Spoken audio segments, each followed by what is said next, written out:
Ang mga nagdaang insidente na may kinasasangkutang karahasan, ano, hindi lamang po itong partikular na insidente na to, Mm. pati yung mga nagdaan pa na kinasasangkutan ng mga mag-aaral ay dapat tingnan po natin na hindi po natin dapat tingnan na hiwa-hiwalay or isolated case yung mga ganitong pangyayari. Gawa lamang ng ilang individual na bata. Ito po, Bombo Justin, ay sintomas ng mas malalim na krisis na kinakaharap ng edukasyon at ng lipunang Pilipino. So ang paaralan ay hindi po umiiral ng hiwalay sa ating lipunan.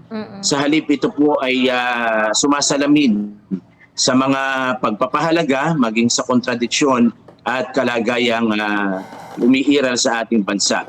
Well, isa pong observation, lalong-lalo na po galing po sa aming samahan, yung hubang pagkakaroon na o nagiging normal yung kultura ng karahasan at impunity. Pag sinabi po natin impunity, para bang nagiging normal na lamang at kawalan ng kaparusahan sa mga pangyayari na may tuturing po nating lagpas doon sa norms na ginagawa ng mga mag-aaral, maging ng mga guro sa loob ng paaralan. So hindi lamang po sa aklat po ng pagkatuto, dapat natututo yung ating mga mag-aaral sa mga nakarang taon, lalo na noong nakarang administrasyon, ang paggamit ng dahas at pamimilit ay unti-unting nagiging normal sa pampublikong diskurso at sa pamamahala. So ibig sabihin, yung paulit-ulit na ganitong mga pangyayari, para bang hinahanapan natin ng talagang kaukulang aksyon, pero parang nano-normalize eh. Well, hindi lang doon sa mga insidente ng pamamaril. Kasi hindi rin ligtas yung iba pa natin mga estudyante doon sa issue ng bullying sa loob ng paaralan. Isa pa sa nakakalungkot, Sir James, no, ang mga kapwa po nila estudyante and minors, ito pong mga suspect po dito po sa pangyayari po na ito, sir.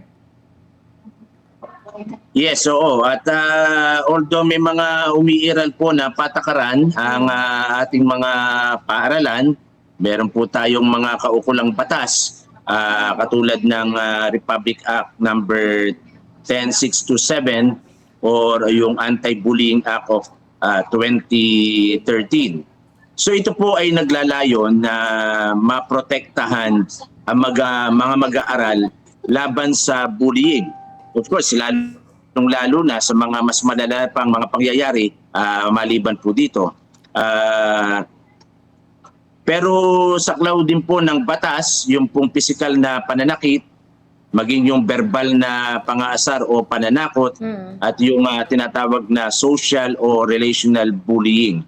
Pero pansinin po natin, may mga pagkakataon na hindi lamang po doon sa kapwa mag-aaral. May mga pagkakataon at ilan na rin yung mga pangyayari na maging yung mga guro po natin ay binalikan, at dahil lamang sa hindi nasunod yung gusto nila o kaya naman ay napagalitan, sumama ang loob o kaya naman ay ibinagsak yung mga at binuweltahan yung mga guro. So umiiral din naman yung ating DepEd, yung Child Protection Policy. In fact, nito pong pagbubukas ng klase, meron pong tinatawag na opening block. Ibig po sabihin nito, yung buong linggo ay para lamang po talaga sa paghahanda sa mga mag-aaral, maging yung mga polisiya sa loob ng paaralan, yung Anti-Bullying Act at itong DepEd Child Protection Policy. Tinalakay po lahat ito.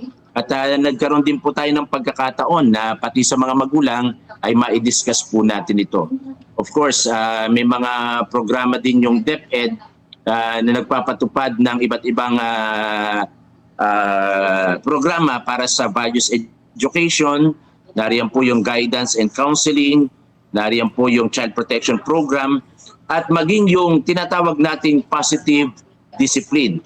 At ito po yung kinakarga namin sa aming samahan. Kasi hindi na po uso yung tinatawag natin na corporal punishment. Hindi mo na po basta-basta mahawakan yung bata. Hindi mo po pwedeng baka mamaya sumabit lang ng konti yung daliri mo sa buhok ng bata, ay balikan na si teacher at sinasabi na siya ay sinaktan. Hindi mo na po pwedeng basta pagsabihan o pagalitan yung bata. Maaaring sabihin niya na siya ay nasaktan emotionally. Pagkatapos natakot ng biglang pumasok ng paaralan. So, ang kinakarga po natin ngayon ay yung tinatawag na positive discipline. So ito po yung, although may mga seminar po tayong kinoconduct dito, particularly yung ASSERT, ito po ay pagdidisiplina ng masasabi natin na walang halong karahasan, walang halong pananakit.